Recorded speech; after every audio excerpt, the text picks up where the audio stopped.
lundi 18 janvier 2021, le guide Michelin a décerné ses étoiles à l'issue d'une cérémonie qui s'est tenue virtuellement depuis la Tour Eiffel à Paris et à laquelle seuls quelques chefs ont pu se rendre. Forcément, il a fallu revoir les critères cette année pour récompenser les meilleurs restaurants en raison de l'épidémie de coronavirus qui a empêché leur ouverture une bonne partie de l'année 2020. Nos inspecteurs se sont adaptés pour être présents sur le terrain chaque jour où les restaurants ont pu ouvrir.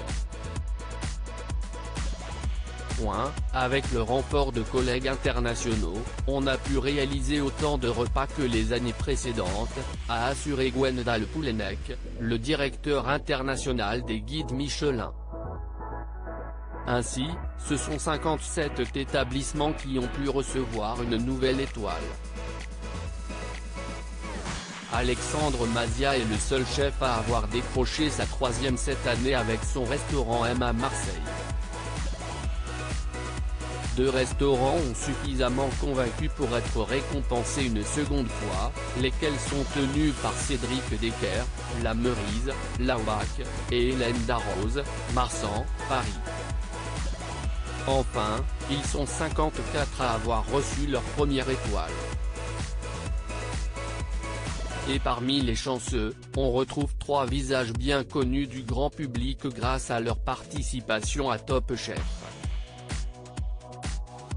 Top Chef, un véritable tremplin en effet, Colline Folquier est rentrée dans la cour des grands 4 ans après son aventure sur M6.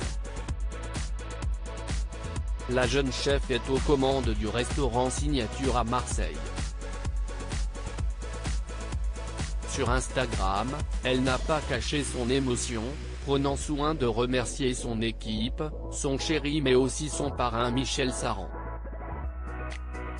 Je remercie en particulier, un grand chef et grand homme, @Michel-Saran pour son soutien indéfectible, car sans lui, Signature n'existerait pas aujourd'hui, a-t-elle écrit. Colline n'est pas la seule à être sur un petit nuage car Maurice Acco, Top Chef 2020, a lui aussi obtenu sa première étoile pour son restaurant Mosouk où il y propose une cuisine s'inspirant des gastronomies africaines et japonaises.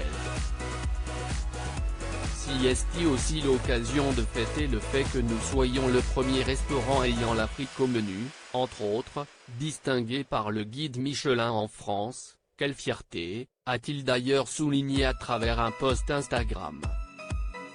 Même scénario pour Baptiste Renoir qui a participé à l'émission en 2019. À 30 ans, il se hisse parmi les plus grands chefs grâce à son restaurant à Rueil-Malmaison, Hauts-de-Seine, Locre.